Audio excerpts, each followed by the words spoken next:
The great war fleet of the Vorthok Empire moved through space like a storm of death. Hundreds of massive ships cut through the darkness, their hulls gleaming with weapons that could turn entire planets into dust. Fleet sailed the flagship Bone Crusher, a vessel so large it cast shadows on nearby moons.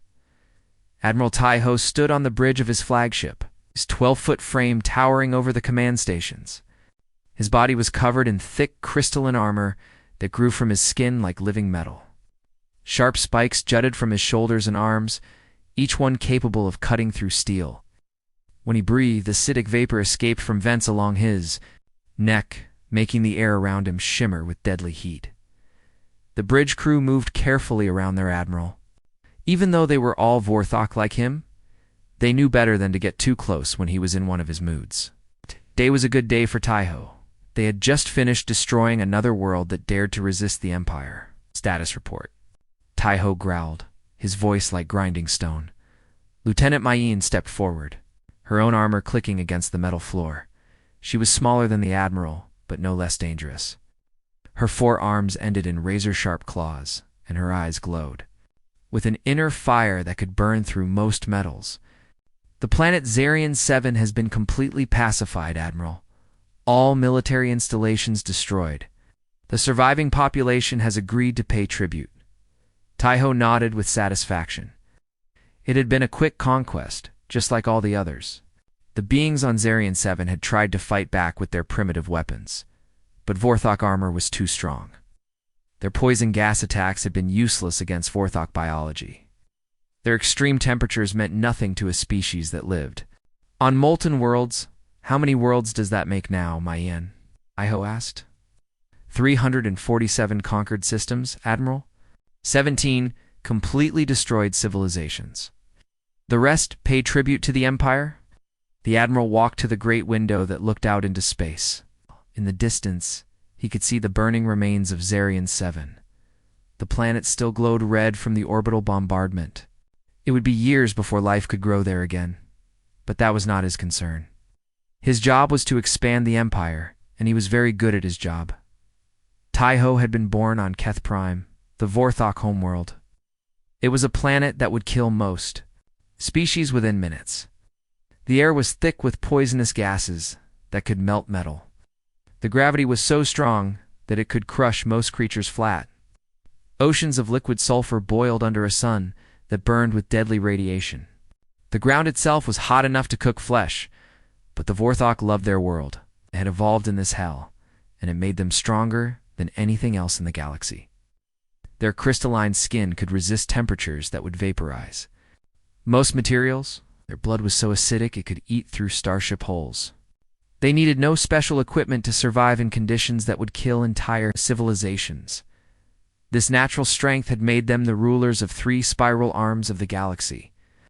No species had ever been able to stand against them in open battle. The few that tried were quickly destroyed. The smart ones surrendered immediately and agreed to pay tribute. It was a simple system that had worked for over 1,000 years. Admiral, came a voice from the communications station. We are receiving a transmission from the Galactic Council. Taiho laughed, a sound like breaking glass. The Galactic Council was a joke. It was a group of weak species that pretended to have authority over the galaxy. The only reason the Vorthok allowed it to exist was because it made collecting tribute easier. Let the weak species organize themselves and deliver their payments on time. Put it through, Taiho ordered. The main screen flickered to life, showing the face of Ambassador Hyunwoo. He was a member of the Altarian species, one of the few civilizations that still maintained some independence from the Empire. The Altarians were useful as go-betweens with other species, so the Vorthok let them exist. Hyunwoo looked nervous, as he always did when speaking to the Vorthok. His blue skin was pale with fear, and his large eyes darted around as if looking for an escape. Root, greetings, Admiral Taiho. I hope your recent campaign was successful. Get to the point. Altarian, Taiho growled. I have more worlds to conquer. Of course, Admiral. I'm calling to inform you of an unusual discovery. Our long-range sensors have detected something in a previously unexplored system. The star is called Sol by the local inhabitants. raised one of his spiked eyebrows. Local inhabitants? What species has claimed this system? That is what makes this discovery so unusual, Admiral. The system contains a Class 12 Deathworld. According to our records, no known species should be able to survive on such a planet.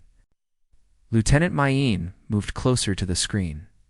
Class 12. You certain of this classification? Completely certain, Hunwoo replied. The planet has all the characteristics of a maximum-level Deathworld. Extreme weather patterns, dangerous, atmospheric composition, high radiation levels, and gravity that would crush most species. The surface is covered with a corrosive liquid that can dissolve rock. The atmosphere contains gases that cause rapid oxidation of metals. Taiho was intrigued. Despite himself, even the Vorthok homeworld is only classified as Class 11. A Class 12 world was supposed to be completely uninhabitable. Yet you say there are inhabitants? Yes, Admiral. Large population centers across multiple continents. Industrial signatures suggest advanced technology. They appear to have not only survived, but built a thriving civilization. The bridge fell silent except for the hum of the ship's engines. Every Vorthok present understood the implications. If a species could survive on a Class 12 Deathworld, they might actually pose a challenge to the Empire. It was an exciting possibility. The Vorthok had grown bored with conquering weak civilizations. A real fight would be refreshing. What do we know about these beings? Mayeen asked. Very little, Hunwoo admitted. They call themselves humans. They seem to have developed independently, with no contact from other galactic civilizations. Their technology is primitive by our standards, but the fact that they exist at all is remarkable. Taiho made his decision quickly. Prepare a scout fleet. I want to see these humans for myself. Admiral Hunwoo said carefully, perhaps it would be wise to approach with caution. Any species that can survive on a Class 12 world might be unpredictable. The Admiral laughed again. Caution. I am Taiho of the Vorthok Empire. I have conquered more worlds than any admiral in history. No species in the galaxy can match our strength. He paused, his eyes glowing brighter. But I admit I am curious about these humans. It has been too long since we faced a worthy opponent. Transmission ended, and Taiho turned to his crew. Set course for the Sol system. Alert the fleet. May have found something interesting at last. As the great ships of the Vorthok Empire changed course toward Earth, none of them could imagine what they were about to discover. They were the strongest species in the galaxy, the apex predators of 3 spiral arms. They'd never met their match. They were about to learn that the universe still held surprises, even for the mighty Vorthok Empire. Captain Sunho gripped the command chair of his scout ship as they approached the Sol system.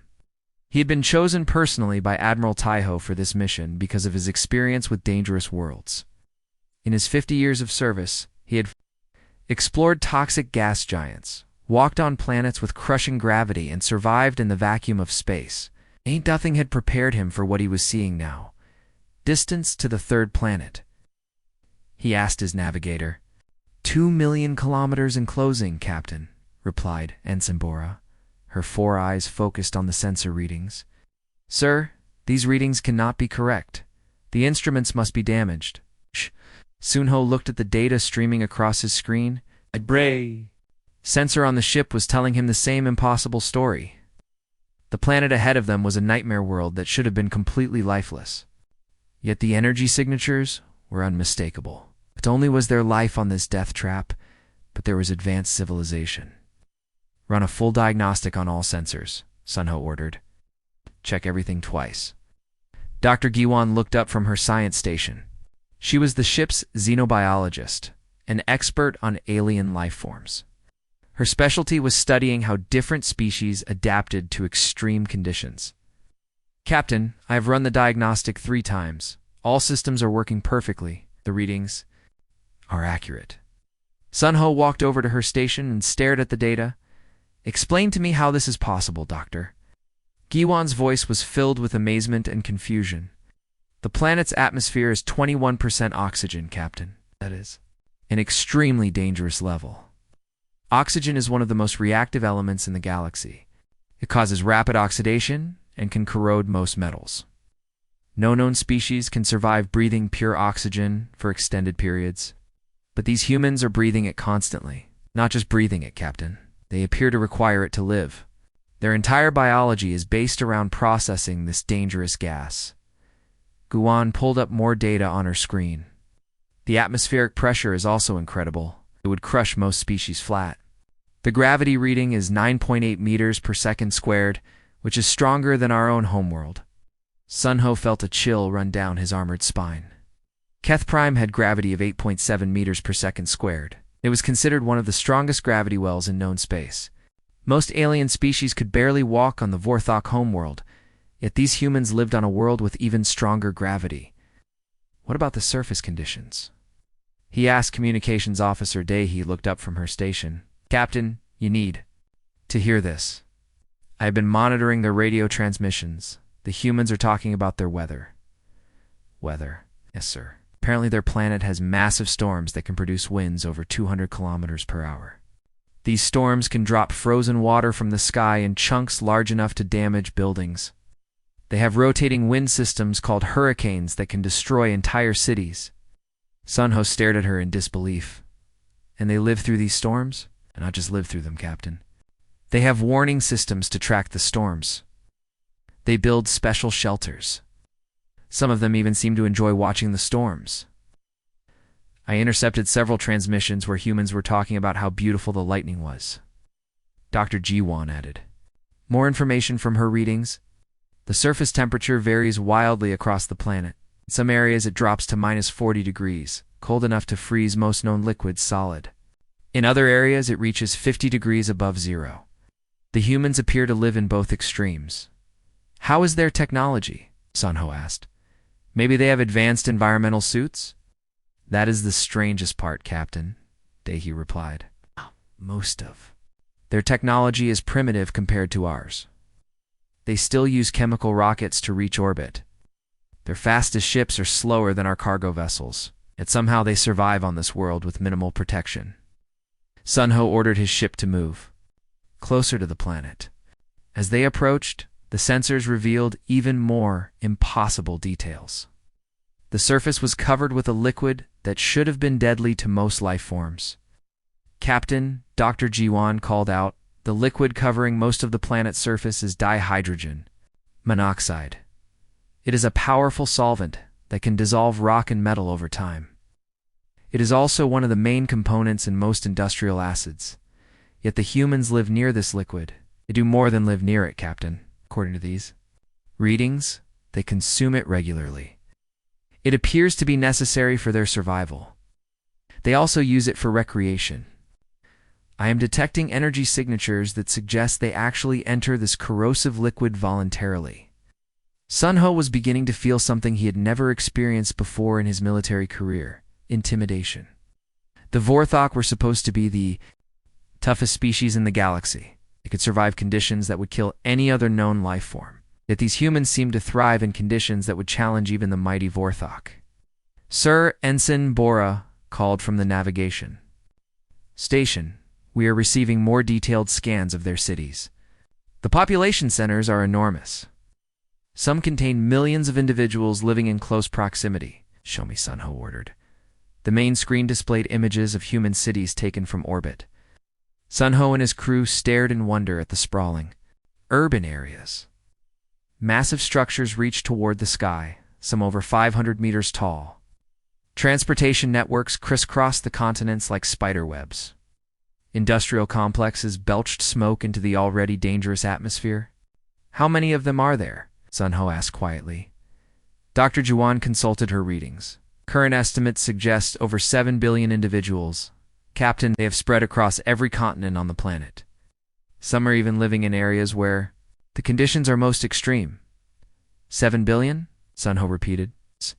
The entire Vorthok Empire had a population of only 3 billion across dozens of worlds.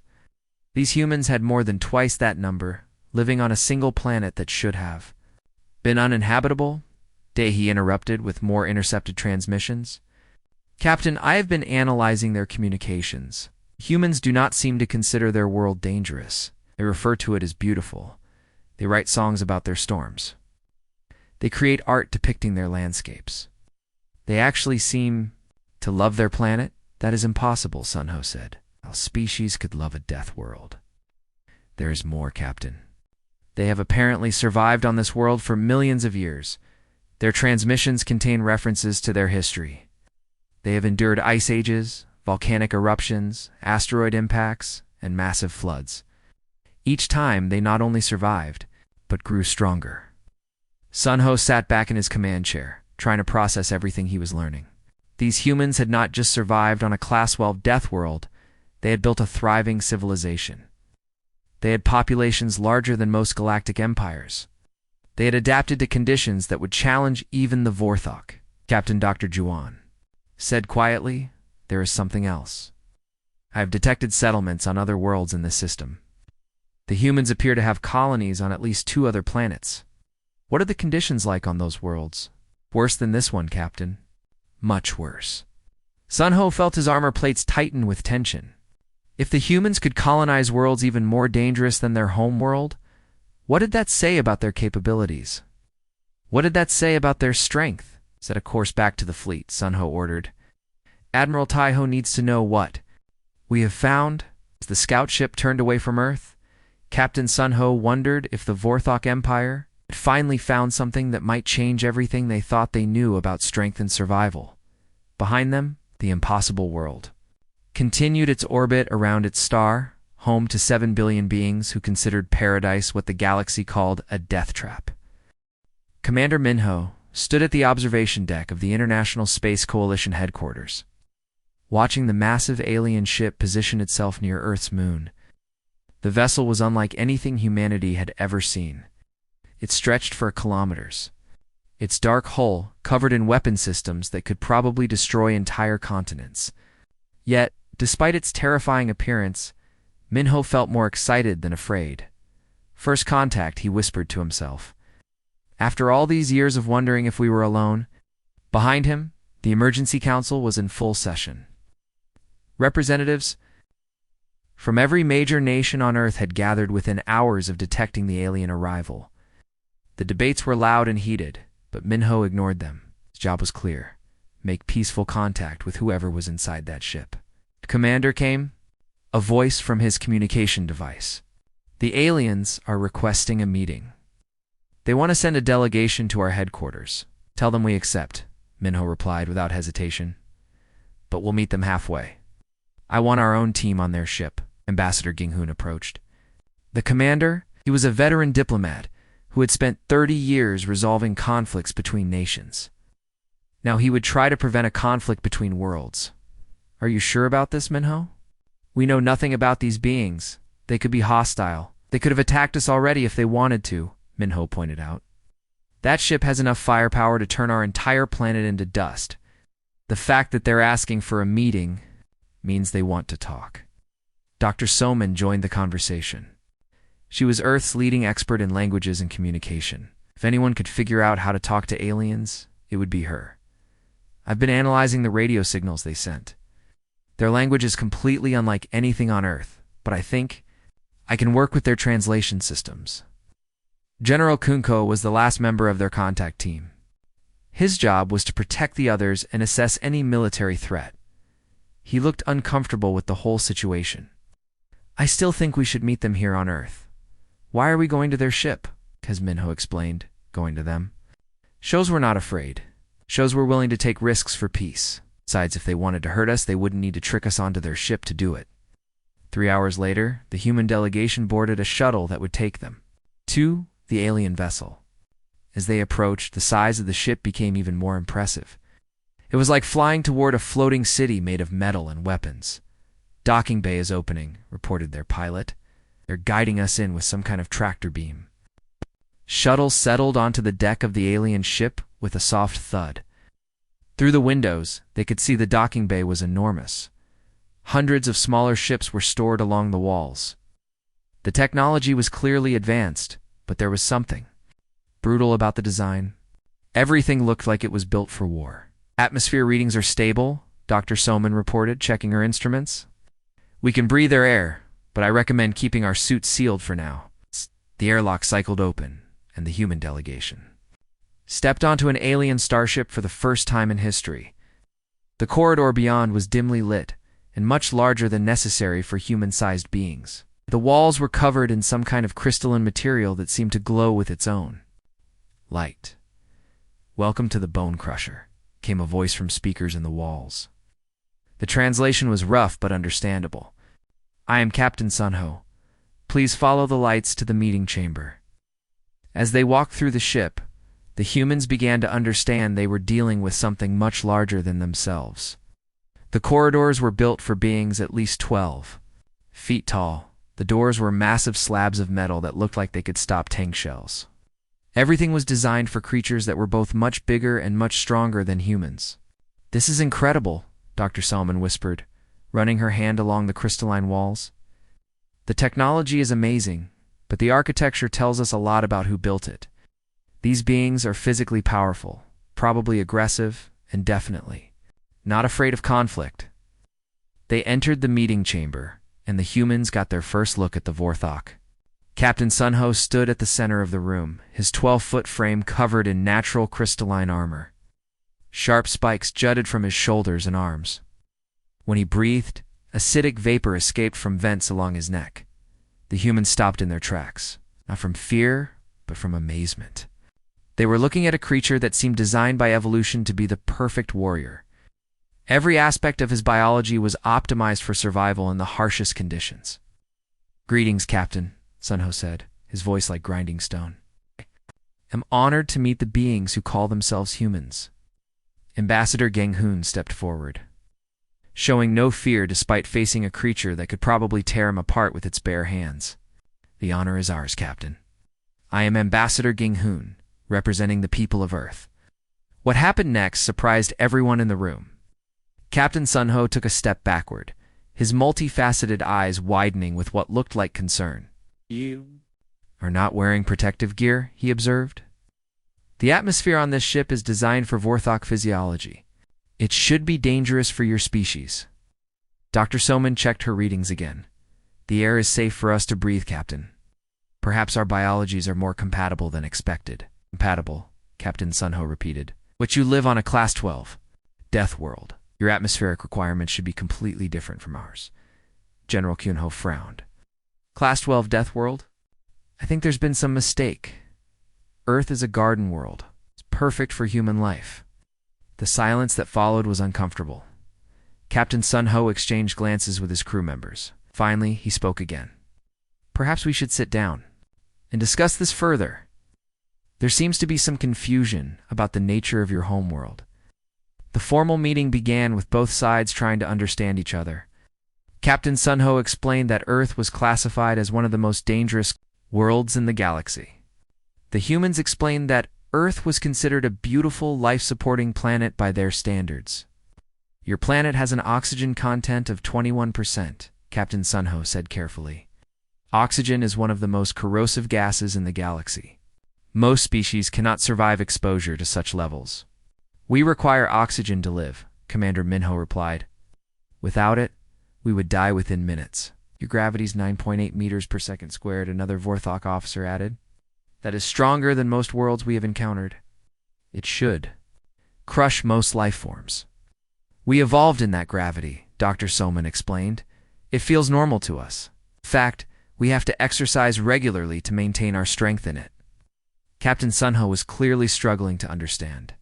"Your weather patterns include hurricanes with winds over 200 kilometers per hour. Your surface is covered with a corrosive liquid. Your star bathes your world in dangerous radiation. How do you not only survive but thrive in such conditions?"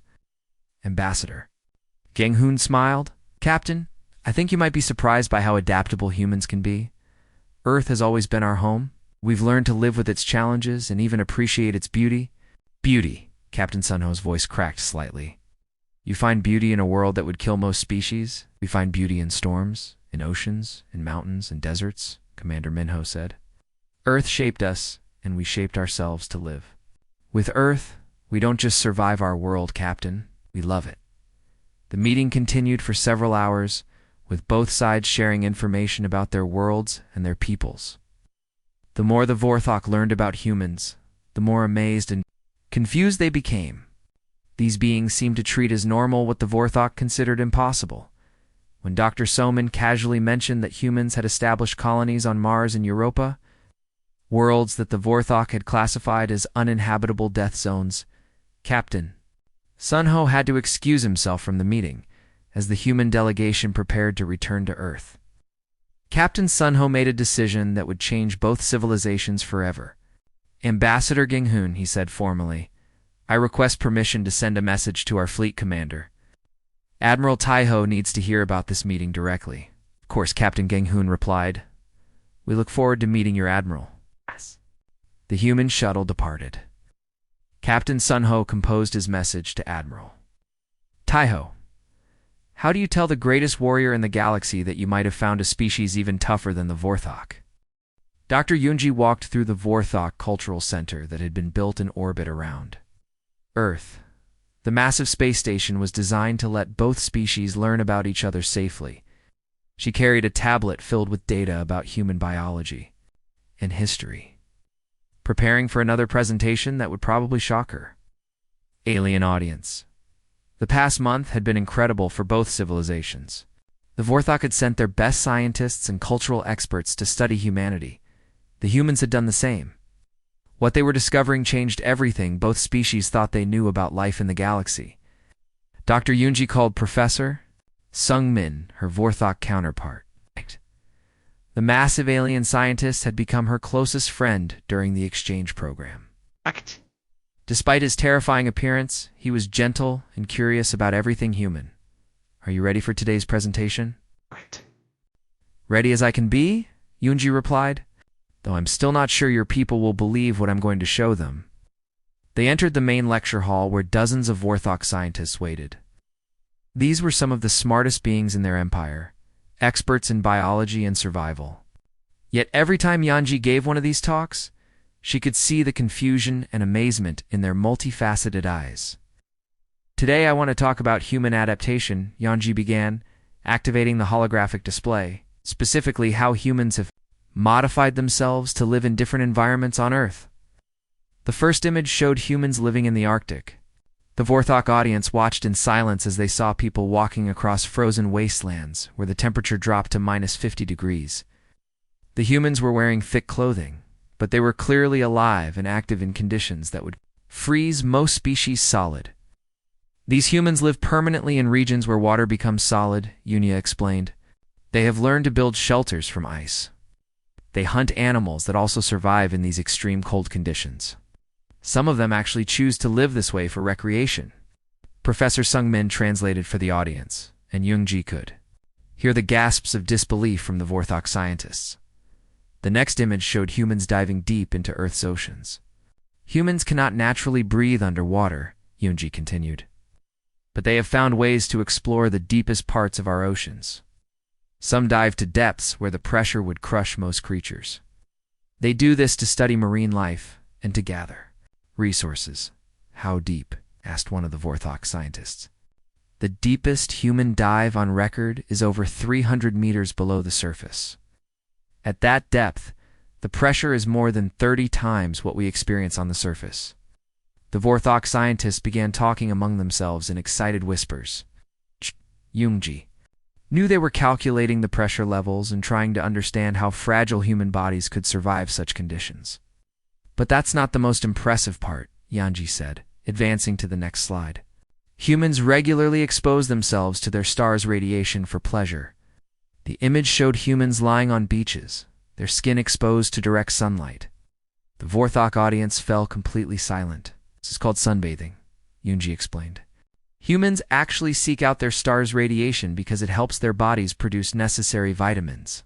They also enjoy the warmth and consider tanned skin to be attractive." Professor Sungmin's voice was barely a whisper as he translated. Youngji knew that for the Vorthok, stellar radiation was something to be avoided at all costs. Their thick crystalline skin was designed to protect them from it. The presentation continued with more examples of human adaptation. Mountain climbers who ascended to heights where the air was too thin to breathe properly. Desert dwellers who lived in regions where the heat could kill. Deep cave explorers who spent weeks underground in complete darkness. Now I want to show you something about human history, Yunji said, switching to a new section of her presentation. This will help you understand how we became so adaptable. The holographic display showed a timeline of Earth's history. Historian Wusong appeared on screen to help with this part of the presentation. He had been working with Vorthok historians to compare the development of both civilizations. Humans have survived multiple global catastrophes, Wusong explained. 75,000 years ago, a massive volcano nearly destroyed all human life. The eruption blocked out the sun for years and dropped global temperatures dramatically. Most of humanity died, but some survived and rebuilt. The Vorthok audience was paying close attention now. They understood the challenge of surviving planetary disasters. 12,000 years ago, Earth entered an ice age. Much of the planet was covered in ice sheets, thousands of meters thick. Again, humans adapted and survived. They learned to hunt massive animals and build shelters from ice and animal skins. Professor Sungmin asked the question that was on everyone's mind. How many times has your species nearly gone extinct? Wusong consulted his notes. At least 6 major extinction events that we know of. Volcanic eruptions, ice ages, asteroid impacts, massive floods. Each time, human populations dropped to dangerous levels. Each time, we not only survived, but came back stronger. Asteroid impacts? Another Vorthok scientist asked. Your planet has been hit by asteroids? Multiple times, Wusong confirmed. The most recent major impact was 65 million years ago, but smaller impacts happen regularly. Humans have learned to track potentially dangerous asteroids and have plans to deflect them if necessary. Dr. Yunji took over the presentation again. But the most important thing to understand about humans is that we didn't just survive these challenges, we learned from them. Each disaster taught us new ways to adapt and survive. She showed examples of human technology developed in response to natural disasters. Early warning systems for storms and earthquakes. Advanced agriculture that could feed billions even during droughts. Medical technology that could keep humans alive in conditions that would kill most other species. There's something else, Yunji said, advancing to her final slide. Humans don't just adapt to survive. We actively seek out challenges. The image showed humans engaged in extreme sports. Skydiving, mountain climbing, deep-sea diving, racing at high speeds. The Vorthok audience watched in stunned silence as they saw humans deliberately putting themselves in mortal danger for entertainment. We call these extreme sports, Yunji explained. Humans voluntarily expose themselves to life-threatening situations because we find them exciting and fun. Professor Sungmin's translation was interrupted by excited discussions throughout the audience. The idea that any species would seek out danger for pleasure was completely alien to the Vorthok way of thinking. Why? Asked a young Vorthok scientist. Why would you deliberately risk death? Yunji smiled. Because overcoming challenges makes us stronger. Because pushing our limits helps us grow. Because humans have always believed that the greatest rewards come from taking the greatest risks. After the presentation, Yunji walked with Professor Sungmin through the observation deck of the space station. Below them, Earth turned slowly in its orbit, blue and white and beautiful. Dr. Yunji Sungmin said quietly, I must ask you something. Do humans realize how extraordinary they are? What do you mean? My people have built an empire across 3 spiral arms of the galaxy. We thought we were the strongest, most adaptable species in existence. But everything we have learned about humans suggests that you are far more resilient than we ever imagined. Yunji looked down at her homeworld. We're just ordinary people living ordinary lives, Professor. Don't think of ourselves as extraordinary.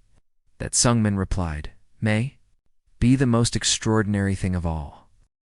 Admiral Taiho stood in his private chambers aboard the Bone Crusher, staring at reports that challenged everything he believed about strength and survival. For weeks, his scientists had been studying these humans, and every piece of data made him more uncomfortable. The Vorthok Empire was built on being the toughest species in the galaxy. If humans were stronger, what did that mean for everything he had spent his life building? Admiral came, Lieutenant Mion's voice, through the communication system. Captain, Duan of the human delegation is here to see you. Send him in, Taiho replied. Captain, Duan entered the chamber with the same casual confidence that all humans seemed to possess. He was small compared to Taiho, barely reaching the admiral's chest, but he showed no fear or intimidation. This bothered Taiho more than he cared to admit. "Okay, Admiral Duan," said with a polite nod. "Thank you for agreeing to meet with me." "Captain Duan," Taiho replied, trying to keep his voice steady. "I have been reading the reports about your species. They are very interesting. Hope we can continue to learn from each other," Duan said. "Our scientists are fascinated by Vorthok biology and culture." Taiho walked to the great window that looked out into space. The distance, he could see Earth, the impossible world that had produced these impossible beings. "Captain, I must ask you something directly. Are humans stronger than the Vorthok?" Duan seemed surprised by the question. "Stronger? I don't think so, Admiral. Your people are clearly more physically powerful than we are. Your technology is far more advanced. Your empire spans dozens of star systems. But you survive on a world that would challenge even us," Taiho pointed out. "You thrive in conditions that most species would find lethal." "Earth is our home," Duan replied simply. "We've had millions of years to adapt to it. I'm sure if humans had evolved on your homeworld, we would have adapted to those conditions instead." Taiho turned to face the human captain. "Would you be willing to prove that?" "What do you mean?" "I propose a test," Taiho said formally. "A challenge to determine which species is truly more resilient. You and a small team of humans would visit Keth Prime, our homeworld. If you can survive there, it would prove that humans are indeed as adaptable as our reports suggest." Duan was quiet for a moment, thinking, "And if we can't survive, then we will know the limits of human adaptability," Taiho replied. "But I will ensure your safety. This is a test of survival, not a death sentence." "I accept," Duan said. Without hesitation, "When do we leave?" 3 days later, the human delegation prepared to descend to Keth Prime. Captain Duan led the team, accompanied by explorer Neon and survivalist Jehun. Both humans were experts in surviving extreme conditions on Earth. They would need every bit of that experience on the Vorthok homeworld. The Vorthok crew watched nervously as the humans put on their environmental suits. The suits were advanced, but nothing compared to the natural armor that protected the Vorthok. Most alien species needed massive life support systems to even approach Keth Prime. These humans were trusting their lives to thin fabric and basic air recycling. Atmospheric pressure on Keth Prime is twice what you experience on Earth, Dr. Giwan explained as she ran final checks on the human equipment. Temperature ranges from 60 degrees to 200 degrees depending on location. The air contains sulfur compounds that will corrode most metals. "Sounds like a challenging camping trip," Jihun said with a grin. "I've hiked through volcanic regions. On Earth? How different can it be?" Dr. Juan stared at him in amazement. The casual way humans talked about extreme danger still shocked the Vorthok scientists. The landing shuttle descended through Keth Prime's thick atmosphere. Through the windows, the humans could see a landscape that looked like the surface of hell. Rivers of molten rock flowed between mountains of black stone. Geysers of poisonous gas erupted from the ground. Sky was a sickly yellow color from the thick clouds of sulfur. "Beautiful in its own way," Neon observed, taking pictures through the shuttle window. "Very dramatic geology." Admiral Taiho, who was piloting the shuttle personally, almost crashed when he heard this comment. Beautiful? She thought Keth Prime was beautiful? They landed near a Vorthok research station built into the side of a mountain. The station was designed to protect visiting scientists from other species with thick walls and advanced life support systems. Taiho expected the humans to remain inside the station for their entire visit. Instead, Neon immediately asked if she could step outside. "Outside?" Taiho repeated. "Captain, the surface of Keth Prime is lethal to most species. Even with your environmental suit, you should limit exposure to a few minutes at most." "I understand the risks," Neon replied. "But we can't really experience your world from inside a building." Against his better judgment, Taiho led the humans to the station's airlock. As the massive doors opened, the full force of Keth Prime's hostile environment hit them. The heat was overwhelming, even through their suits. The air shimmered with toxic gases. The ground itself radiated warmth that could cook unprotected flesh. Nayan stepped outside first, followed by Jihoon and Captain Duan. They moved carefully at first, testing their footing on the rocky surface. The Vorthok crew watched through the station's windows, expecting to see the humans retreat within minutes. Instead, something incredible happened. After 15 minutes outside, Nayin removed her helmet.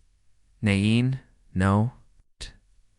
Duan shouted, but it was too late. She took a deep breath of Keth Prime's toxic atmosphere. Her eyes watered, and she coughed several times, but she remained standing. It's like breathing air near an active volcano, she said, her voice rough but steady, pleasant but manageable for short periods. Jihoon joined her, removing his own helmet.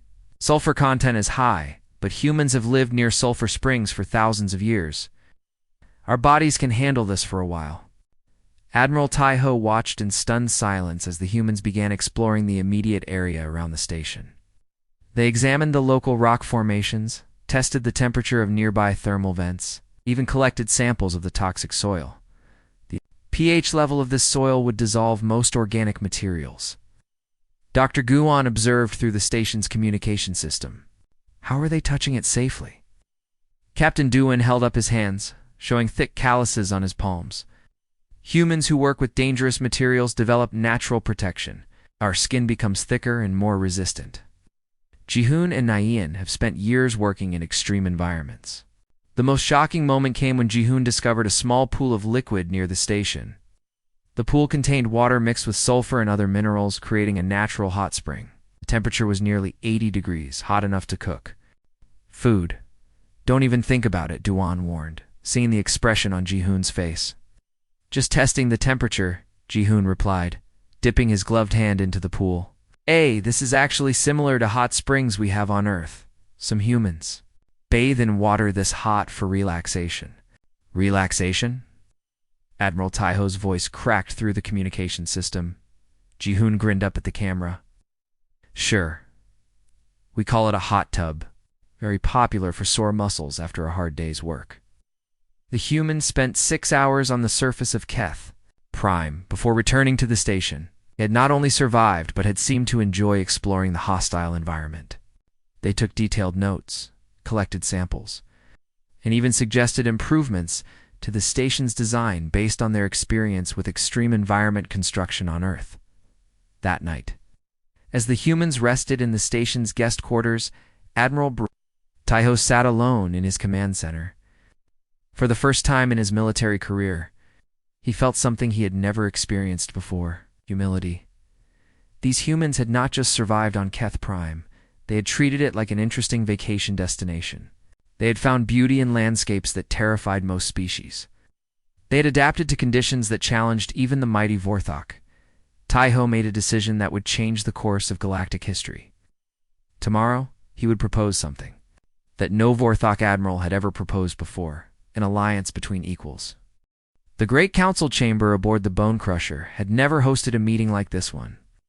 For the first time in Vorthok history, Admiral Taiho was not sitting at the head of the table as the supreme authority. Instead, he sat across from Captain Duan as an equal, preparing to discuss something that would have been unthinkable just weeks ago.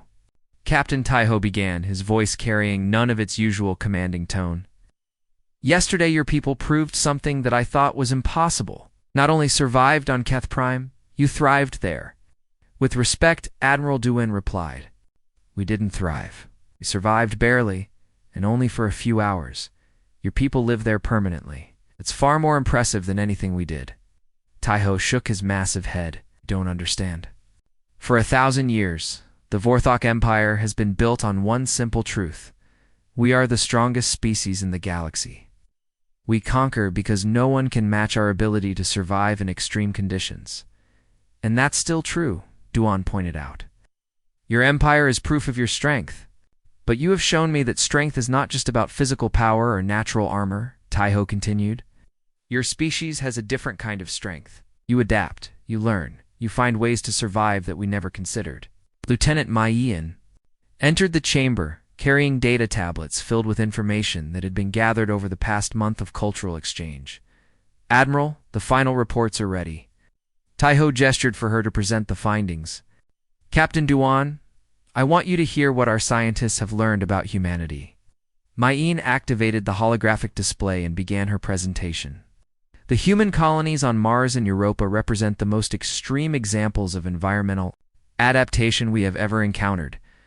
Mars has an atmosphere that is 95% carbon dioxide, with almost no oxygen. The average temperature is minus 80 degrees.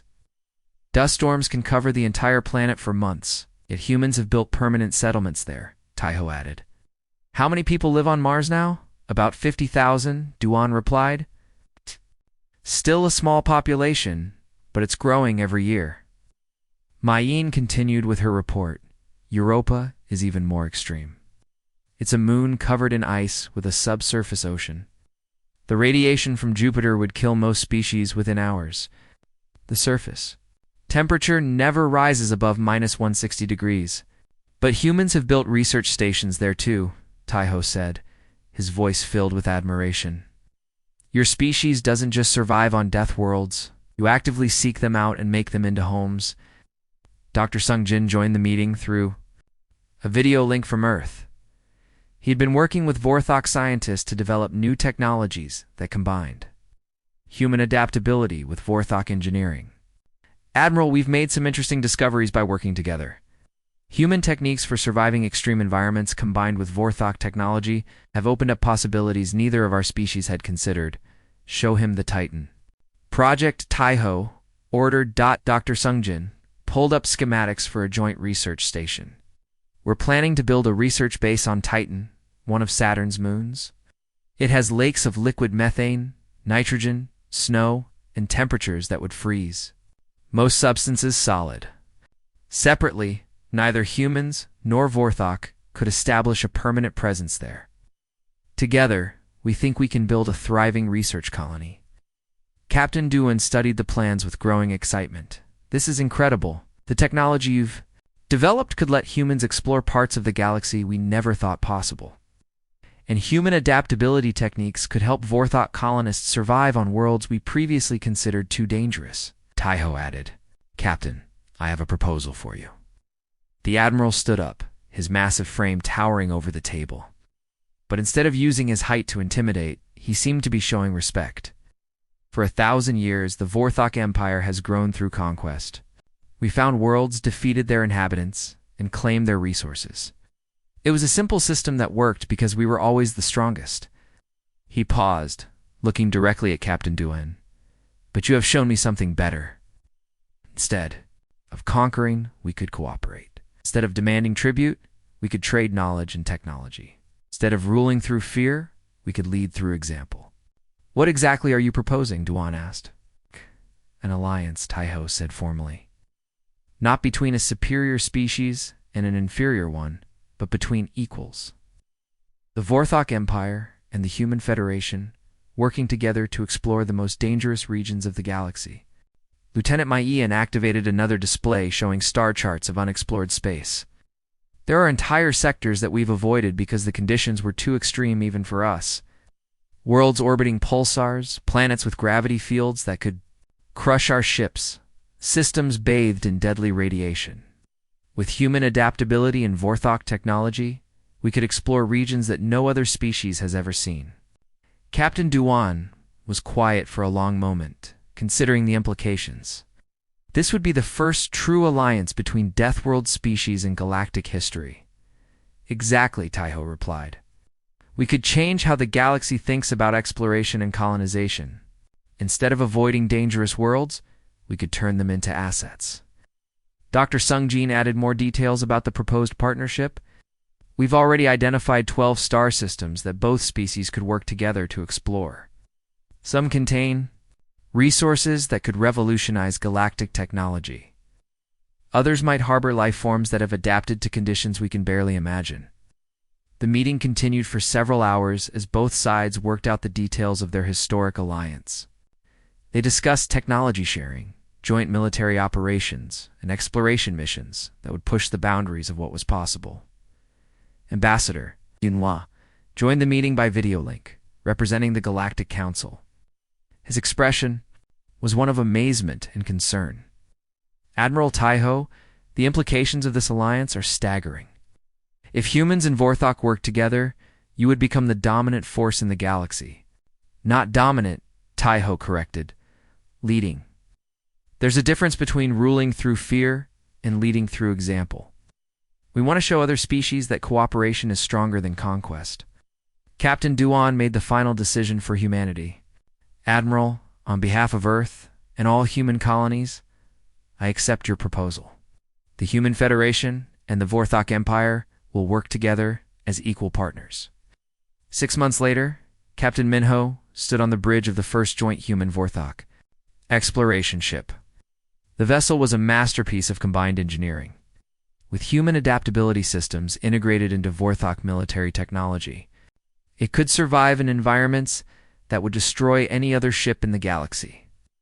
Destination confirmed, reported Navigator JN. Wolf 359b, a planet orbiting a red dwarf star. Surface temperature of 300 degrees, atmospheric pressure 50, times Earth normal, and gravity 3 times stronger than Keth Prime? Perfect, Minho said with a grin. Sounds like exactly the kind of place no sane species would try to colonize. Lieutenant Mayin, now serving as his Vorthok second command, clicked her claws, and what humans had learned was Vorthok laughter. Captain, I think we're about to redefine what sane means. As their ship disappeared into the unexplored depths of space, both species had learned something valuable. True strength wasn't about being the toughest or the most aggressive. It was about finding others who shared your refusal to accept that anything was impossible. The galaxy watched with fascination and concern as two Deathworld species began their partnership. Other civilizations wondered what these combined forces would discover in the darkest corners of space. But Minho and his crew weren't worried about what they might find. After all, they were humans and Vorthok. If the universe wanted to throw impossible challenges at them, they would simply find impossible ways to overcome them. The age of conquest was over. The age of exploration had begun.